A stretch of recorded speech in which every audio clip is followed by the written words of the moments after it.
eu comecei bem cedo, na época, meados lá de 2006, 2005. Até então, estagiário, faz tudo no escritório. Um jovem. E foi bacana, né? Como não... Até hoje, né? Não há necessidade de você ser advogado para administrar, né? Um processo perante o INSS. Então, comecei ali, fui pegando gosto. Acabei entrando na faculdade de Direito com muito custo, muito tropeço no meio do caminho, consegui me formar, passei na OAB. De primeira, diga-se de passagem. De primeira, mas graças a Deus estou caminhando nesse meio previdenciário já faz um certo tempo e é gostoso, cansa bastante, mas é gostoso. E é uma área que a gente acaba, né, pela insistência, pela paciência, a gente acaba dominando e tudo acaba fluindo um pouco mais fácil, né, vamos se dizer assim. E cá estou eu, já alguns aninhos aí de bagagem. E é bom isso, né? Porque quando a gente foi, inclusive, fazer o teste de gravidez juntas, você já estava. É verdade. Você já estava. E você falou, eu lembro que você falou assim pra mim, vai rápido pra elas fazerem 15 anos juntas. No mês seguinte, eu fiquei grávida. Olha aí, tá vendo? E foi bacana, que aí eu trabalhava no seu escritório e sua mãe todo mês não, mas mês sim, mês não. Ela colocava nós duas, uma do lado da outra, pra ir tirando foto e medindo as barrigas. Foi muito bom. Foi muito bom. A doutora Cláudia, ela sempre teve esse lado humano, né? E eu acho que isso reflete muito no que ela faz, né? Conta pra gente, WSA, esse prêmio, o quanto foi importante? Nossa, foi uma surpresa, assim, uma surpresa muito legal. Na verdade, eu inscrevi o Autismo Legal e no prêmio não tinha ideia da grandiosidade desse prêmio. E sabe quando você se inscreve também assim? Fala, vamos inscrever, não custa nada. E a gente recebeu a notícia que a gente ganhou esse prêmio. É um prêmio que é ligado à ONU, na categoria de inclusão e empoderamento. Nossa, aqui no Brasil. Parabéns, doutora. Muito legal. A gente ficou muito feliz, assim, porque é um reconhecimento de um trabalho. E o Autismo Legal, ao longo desses quase 7 anos, se tornou o maior projeto das Américas de divulgação dos direitos da pessoa autista. Foi uma super parceria, né, Carla? Você e ele, não é? Como pais do Gabriel, foi incrível, assim, né? Foi muito legal. E essa parceria não é só no projeto. É uma parceria na vida, no desenvolvimento do Gabriel, né? Crianças autistas que têm seus pais presentes têm uma diferença muito grande. E teve uma pessoa que falou pra mim, que falou assim, você vai estudar? Que trabalhava comigo. Pobre não faz faculdade. Pobre não estuda. Que absurdo, né, doutora? Mas quando eu ouço isso, é como se estivesse me impulsionando, né? Então, eu falei assim, não, eu vou estudar sim. Pobre estuda sim. Pobre pode chegar sim a lugares que ele quer chegar, se ele tiver determinação. E hoje eu tenho uma vida bem melhor, graças a Deus. Isso por conta do curso em si, né? Do curso que eu consegui estudar realmente os meus sonhos, os meus projetos lá pequenininha. Hoje eu vejo muitos, assim, sendo realizados. Consigo ajudar minha família, graças a Deus. Consigo ajudar minha mãe no que ela precisa, sabe? Eu tô sempre ali, tá precisando de alguma coisa? Tá? Graças a Deus eu consigo. E tudo assim, primeiramente, grata a Deus, depois aos estudos e às pessoas que me cercaram. A minha diversão nas férias de julho era ir pra delegacia com meu pai. E aí, na medida que eu fui ficando adolescente, o meu pai levava sempre muito inquérito para relatar em casa. E aí eu começava a ler aquilo e eu falava, isso quer fazer um relato de um inquérito? Eu sei fazer. E aí ele passou a levar cada vez mais para casa e eu fazia os relatos com ele, assim, no final de semana. E aí ele lia, conferia, falava, muito bom, e assinava, você vai se dar bem nisso, e assinava e tudo. Então, apesar de ter a influência e a referência do direito pelo papai, né, que foi ali pro lado criminal, penal, lado de ser o policial, eu acabei me apaixonando pela Justiça do Trabalho. Então, eu cresci vendo meu pai no escritório, atrás de uma mesa, sempre fui muito fascinada por ele, como pessoa, como pai. E aos poucos eu fui gostando muito, fui me familiarizando com os termos e o jeito dele todo serião, com umas tiradas ótimas também. Minha paixão, né? E aí, quando eu fiz 14 anos, falei, pai, eu preciso trabalhar, eu preciso de dinheiro. E aí ele falou, filha, então vamos lá para o escritório, né? Aí eu saía do colégio e passava todas as minhas tardes no escritório. E foi aí que eu me apaixonei pelo direito, pela contabilidade. Sabe aqueles memes que o pessoal fala assim, como que você dá conta de tudo? E a mulher responde, não dando conta de tudo, né? Brincadeira à parte, eu acho que é muita organização, né? Precisa ser extremamente organizado na agenda, no horário, nas prioridades e principalmente na rotina. Quando se tem uma criança pequena, aí eu digo por mim, né? O meu bebê tem 1 ano e 10 meses, muito pequeno. Tem que ter uma rotina própria que condiza com o desenvolvimento dele. Sim. Né? Então, nas partes da manhã, grande parte da manhã eu acabo ficando com ele, brincando, levando pra escola. Mas, quando a gente faz tudo que gosta, ser mãe é algo que eu amo ser. As minhas 2 profissões, que eu digo que são 2, né? As 2 atreladas ao direito, que é a advocacia e a docência, eu também amo. Então, quando se ama aquilo que se faz, e por isso é importante tentar buscar a felicidade sempre, em qualquer circunstância, você arruma um jeito de dar tudo certo. Eu entrei na faculdade em 2002. Então, assim, a minha família não tem formação nenhuma no direito. Então, eu basicamente entrei nesse mundo, assim, querendo ser advogado. Eu me lembro, era 1998, 7, meu pai tinha um amigo que era advogado e eu achava o máximo, assim. Acho que se a gente fizer uma enquete, acho que a maioria vai aprender, eu quero ser um criminalista.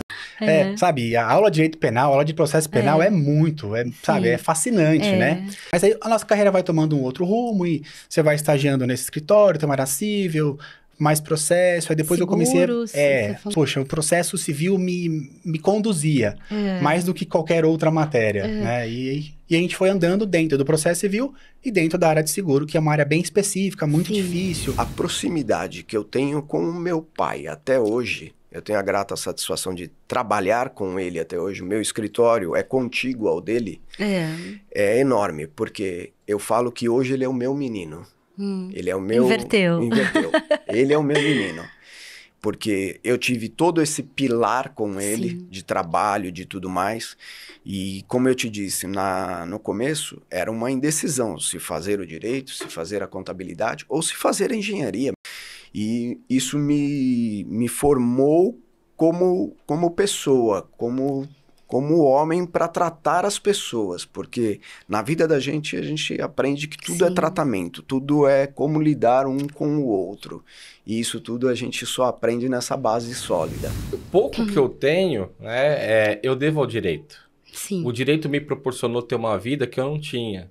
E até o momento lá, quando eu tinha 16 anos que eu vendia caldo de cana na rua, eu também tenho orgulho, porque eu acho que fica de estímulo para essa geração. É que a senhora disse, né? Pai e mãe pobre. A chance de dar certo é pequena. Então, né, a chance de dar errado é maior. Né? A chance de dar errado é maior. Então, assim, persevera, não desanime. A advocacia é maravilhosa, mas precisa passar literalmente o processo. Então, você vai plantar, você vai regar, você vai esperar ter o crescimento para depois colher. Agora, entrou na advocacia, primeiro ano, não colhi nada, vou desistir? Não. Vai desistir mesmo. Aos 9 anos, eu tenho uma redação, guardo comigo uma cartinha, que aos 9 anos, o 3º ano do Fundamental 1, eu já escrevia que queria ser advogada. Da minha família não tem advogados, meu pai era contador, minha mãe dona de casa, mas eu tinha como ídolos alguns amigos do meu pai, que frequentavam a minha casa, um inclusive que batizou o meu irmão, por serem muito falantes, muito atuantes, durante aquele encontro de família, no domingo, um churrasco, assistindo um jogo lá, eles tinham uma oratória assim impecável, e isso chamava a minha atenção, doutora. Nesse sindicato que eu fazia estágio, e os advogados faziam plantões lá para... Nada é por acaso, né? Para atender os colaboradores lá, né? Muitas vezes eram pessoas humildes, que não tinham conhecimento algum dos seus direitos e que buscavam no sindicato esse refúgio mesmo. Aí, quando os advogados chegavam e eu os direcionava lá para as salinhas que eles iam ser atendidos, era impressionante, porque eles chegavam assim, mais tímidos, constrangidos e até assim, com vergonha das dúvidas que eles tinham, né? E eles saíam, assim, era encantador, porque eles saíam mais fortes, mais encorajados. E aí, aquilo me encantava, porque eu falava, nossa, como pode, né? A pessoa... como a pessoa saber, pelo menos, o norte dos seus direitos. E como, de alguma forma, o direito mesmo, né? Como é maravilhoso você saber... O norte que você tem que tomar e como aquilo te faz forte. A minha mãe não era advogada, ela era cabeleireira, mas eu não sei por que ela me via na carreira jurídica. Ela olhava para mim e dizia assim, olha, você tem que ser promotora. A gente enfrentou, então, as mesmas dificuldades, porque não é fácil você fazer uma faculdade com criança pequena. Eu, graças a Deus, tive a minha mãe do meu lado ali, que sempre me apoiou na carreira, que cuidava da minha pequenininha ali para eu poder concluir a faculdade, fazer estágio, trabalhar. Mas não é fácil, né? Você enfrentar esse turbilhão de responsabilidades. Mas é muito gratificante também, né? A minha mãe era policial. A gente morava eu nasci em Caxambu. Nossa, primeiramente, bom dia, boa tarde, boa noite, né? A gente assistiu, esqueci desse detalhe. E aí, eu confesso que a minha inspiração, claro, que foi minha mãe. Sempre admirei muito minha mãe. Ela é uma mulher também muito ponta firme, porém, ela é bem mais delicada do que eu, 90%. Então, eu vendo a minha mãe atuando, como a gente morava em Caxambu, ela trabalhava em São Lourenço, fica aproximadamente 25 minutos da cidade. Ela trabalhava numa delegacia, ela tinha passado num concurso público para investigadora. E por aí foi N coisas, mas minha mãe com certeza foi minha inspiração. Ela continuou atuando como investigadora enquanto cursava a faculdade. Como nós a família era um pouco pequena lá em Caxambu, meus avós mudaram para São Paulo. Eu precisei tanto com ela ir pro trabalho durante o dia como a noite na faculdade. Eu até digo que eu tenho 2 faculdades, porque eu cursei todo o período letivo da minha mãe junto com ela. Acho que por meu pai ser advogado, acho que a gente sempre teve bastante diálogo, mas como ele diz, eu sempre fui muito debatedora, né? Então acho que já era uma coisinha nata, né? Então eu peguei essa paixão, assim, e ele queria demais, ele me colocou no escritório cedo demais, eu acho. Então ele... acho que seguir os passos dele ali já era algo mais natural. Então, ele ficou contente na medida. Eu acho que o que ele se surpreendeu depois é eu ir para a área criminal, que ele nunca quis. Eu me formei, eu saí da faculdade em 2001. Então, eu tirei a OAB em 2002. E naquela época não se falava mesmo. Não sei hoje como tá, né, as aulas de direito, mas tem que incluir alguma coisa de empreendedorismo, porque o desafio é esse. Você acha que você mesmo tirando a OAB já está garantido e não está garantido, porque o cliente ele não cai no colo, você tem que saber como fazer acontecer, né? Porque o ambiente, ele molda quem você é. Se você está num ambiente de pessoas pensando coisas negativas, se está num ambiente que pessoas só têm, digamos assim, fracassados, você vai ser mais um. Né? Agora, se você estiver em um ambiente próspero, frutífero, você também vai prosperar. Entendeu? E aí o que acontece? Eu acabei pegando bastante nessa área da perícia, acabei me apaixonando. Falei, caramba, cara, nossa, que legal, quero também aprender sobre isso. E eu acabei pegando bastante conhecimento disso. E quando chegou mais ou menos a época de eu ir para a faculdade, que é quando eu terminei o ensino médio e o ensino técnico, a gente terminou ao mesmo tempo. Aí foi na pandemia, na verdade um pouquinho antes da pandemia, foi em 2020. 2019 eu terminei, se eu não me engano, tudo. Aí em 2020 eu entrei para a faculdade. Aí eu fiz 1 ano na faculdade, daquele jeito meio ruim, né? Sim, que tava todo na pandemia, mundo, né? quarentena. Bem difícil. Sim. E eu entrei na faculdade de Direito por conta da perícia. Porque eu tinha, digamos assim, uma palhinha, né? Um pouco do direito, assim, na parte da perícia, né? Porque a gente tem que entender o que o advogado precisa, o que o juiz precisa pra gente conseguir, né? Produzir aquilo. E é o que eu penso assim, eu cresci num berço cristão, né? Então, assim, nós que crescemos no berço cristão, a gente sabe o que é ter princípios. Sim. Princípios de vida, princípios com relação à família, né? Então, o fato é, você tem que crer em você mesmo, acreditar em você mesmo. E foi o que aconteceu comigo, eu acreditei em mim mesmo. Eu sabia do meu potencial, eu sabia que eu podia conseguir, por mais dificuldade que eu passei, porque são 5 anos de faculdade, não são 4, não são 3, entendeu? São 5 anos, e as parcelas vão aumentando, né, gradativamente, e passei por perrengue, sim, com relação a pagar o curso, porque eu paguei o curso sozinha, né, eu não tive apoio de ninguém, né, a minha mãe, na verdade, ela não poderia me ajudar, ela cuidava mais da casa e de mim, né, no sentido de, filha, vai, eu tô aqui, né, ela lavava minhas roupas, eu passava o dia inteiro fora, era estágio, era no trabalho, e eu chegava em casa super tarde já, assim, exausta, mas eu tinha que estudar, e dormia, para 5 horas da manhã tá de pé de novo, 5 horas, 4:30 da manhã tá de pé de novo, e aquela rotina frenética para poder conseguir conciliar estudo, faculdade, casa, despesas. E assim, não é fácil, mas não é impossível. O meu caso, como a gente vem de uma família bem pouco abastada, eu não tinha essas referências. Entendi. Tá? Então, a única referência que eu tinha era da minha mãe, que sempre disse assim, ó, você não precisa trabalhar, mas você precisa estudar. E quando eu cheguei na faculdade de artes, nossa, era aquilo que eu queria, minha paixão.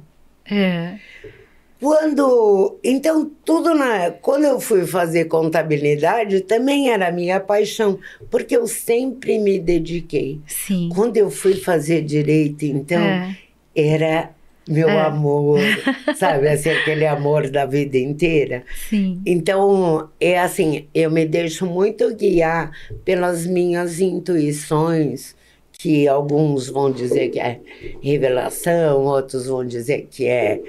sei lá, eu me deixo muito guiar pela esse lado mais espiritual. Minha vida é meio pautada nisso. Eu acredito que o advogado, particularmente, ele tem que conhecer os seus limites, ele tem que saber exatamente aquilo que ele pode fazer e quanto ele tem disposição para aquilo, porque cada um tem uma energia psicofísica diferente. Se ele não fizer isso, simplesmente ele vai entrar no estresse mesmo e ele vai romper com a realidade e ele vai precisar de tratamento. Então, quer dizer, primeiro é conhecer os seus limites, respeitar os seus limites e cuidar da saúde. Como? Exercícios, lazer e família. Não tem outra saída. Quer dizer, conviver com a família, conviver com amigos e trabalhar só aquilo que ele conseguir dar conta. Olha, é interessante isso, porque desde pequeno, quando me perguntavam o que você vai ser quando crescer, eu falava advogado. Convicto desde a infância. Desde a infância, exatamente. Muito pequeno, sempre falava que seria advogado. E depois eu tive alguns exemplos. Uma coisa que me ajudou muito a decidir também foi o seguinte. Um pouco antes de iniciar a faculdade, eu tive um acidente de carro, na qual eu não era o culpado, tal, não houve nenhuma lesão, mas houve um processo. E aí eu necessitei de um advogado, foi a primeira vez que eu necessitei de um advogado. E eu gostei muito da atuação. Acho que a gente, ao longo da vida, né, principalmente, eu penso assim, a maioria das pessoas que fazem direito já imagina que, opa, terminei a faculdade, passei na OAB, agora a conta corrente vai estar gorda. Sim. Agora já não tenho mais trabalho. Aí ele esquece, né? Ele esquece que, na verdade, o o exercício da advocacia é algo... algo todo dia. Sim. Por isso que quando eu falei de amar a profissão, eu quero dizer que não basta só amar a profissão. Você precisa se dedicar a ela, você precisa amar o que você faz, você precisa ser leal ao teu cliente, né? Você precisa... ser leal aos seus princípios também. E assim, realmente, a faculdade, a profissão que você escolhe, se você tiver determinação, tiver força de vontade, realmente ela muda a sua vida. Porque tudo que eu venho conquistando através da faculdade e através da aprovação na OAB é muito diferente, né? A vida do bacharel e a vida do advogado. O direito, ele te abre portas. Né? Ser advogado te abre portas. Então, eu sou grata a Deus, né, por tudo isso que eu tenho vivido. Você falou que pegava o trem lá de Francisco Morato, né? Eu, como morava no Piquiri, tomava o trem um pouco mais perto, que era do Piquiri, já tá chegando pra cá, né? Não ficava tanto tempo em pé, né? Eu ficava em pé lá com a bolsa, a mochila pesada. Muitas vezes, assim, os livros dentro da mochila. Então, mas faz parte, né? A gente aprende a admirar também e a valorizar o processo, né? Eu tinha 17 anos quando eu entrei na faculdade. E o que me motivou, a princípio, foi o meu padrinho de batismo. Eu lembro... Assim, eu não sabia nem o que ele fazia. Eu sabia que era advogado. Na verdade, ele era procurador na época. Ele atuava na Sabesp. E eu lembro que ele saía cedo para trabalhar e voltava. Eu via chegando um dos primeiros pais daquelas crianças que estavam na rua que chegava e tal, de terno. Eu gostava daquela elegância. Eu falei, nossa, eu quero ser igual ao meu padrinho. Que legal. Seu Heloísio. Um abraço. Se assistir. E a princípio foi pelo meu padrinho. Mas, cara, não me vejo fazendo outra coisa. Não me vejo. Se eu mudar pro Acre, vou ser advogado lá, vou fazer trabalhista lá, vou fazer a família, sabe? Então, cara, eu gosto do que eu faço. É maravilhoso isso, né, assim, doutor? A gratidão que dá de você dar uma notícia boa pra um cliente, assim, ganhar um processo, a pessoa te agradecer, te fala, cara, tipo, não tem dinheiro que pague. Parece clichê isso, mas é verdade. É verdade, é muito boa essa sensação de você conseguir ajudar alguém nesse sentido de, caramba, muito obrigado. E a pessoa sabe que gastou dinheiro, você recebeu tudo, mas receber ser obrigado de coração... Gratidão, né, doutor? Não tem preço. Não tem preço. Eu nasci em Carapicuíba. E aí eu fui embora pra Bahia, porque minha mãe é baiana, né? Meu pai é mineiro, mas veio morar em São Paulo e minha mãe também veio pra São Paulo. E morei um tempo na Bahia, um longo tempo, na verdade. Fiz faculdade na Bahia também de Direito. E quando eu terminei a faculdade, apresentei o TCC, né? Que hoje em dia meu TCC virou um livro, que é o livro Tratamento Jurídico do Portador de Câncer. Nossa, tema difícil, né, doutora? Um tema difícil. Parabéns pelo trabalho. A pediu, porque a doutora me perguntou, qual foi a sua escolha? Por que essa escolha de direito? A minha escolha de direito foi meu avô, que inclusive é um homenageado no livro, que faleceu com leucemia. Então, tanto meu avô faleceu como leucemia, como minha tia. E meu avô tinha uma questão, quando a gente era pequena, de falar assim, eu quero uma neta doutora. Ele tratava todo mundo como filha, ele fazia aquelas reuniões de família, ele era muito acolhedor, meu avô. E aí eu realizei o sonho dele. Eu falei assim, olha, médica não dá pra ser, mas advogada eu creio que a gente tenta. Então, acho que direito, eu digo que eu escolhi direito não foi romântico, gente. Não foi, porque, e etc. Eu tinha um sonho, na verdade eu queria ser médica. Né? Nossa, doutora! Quebrar alguns paradigmas aqui. Eu queria ser médica, mas diante de toda, né, a estrutura, né, de vida, né, de uma criança e etc. A gente sabe que medicina não é um curso para qualquer um, né? Não. E eu não teria como me dedicar para fazer medicina, estudar para passar numa faculdade. Tinha um filho, né? Então, quando eu escolhi fazer direito, foi mesmo por exclusão. A minha mãe, né, que tá aqui, ela disse que não, desde criança eu tinha, não, eu quero fazer direito, eu quero ser advogada. Eu sempre falo que, assim, as maiores inspirações são minha mãe e meu pai, então, que eles mudaram a realidade da família, né? Então, assim, eu acredito que é a mesma coisa com o pai da Ana, o Guilherme. Sim. Então a pressão tá na gente aí, Ana Luísa, pra agora quebrar de novo essa barreira e poder ter um futuro muito bom. Ô Fê, esses dias ainda, você falou assim, mãe, vou trabalhar. Eu falei, caramba, né, Fê, não nasceu em família rica? Ele falou, mãe, mas tô trabalhando aqui para que os meus filhos já não tenham esse problema. Cada geração a gente tem que ir subindo o patamar. Isso aí. Um pouquinho melhor. Tem que ir melhorando.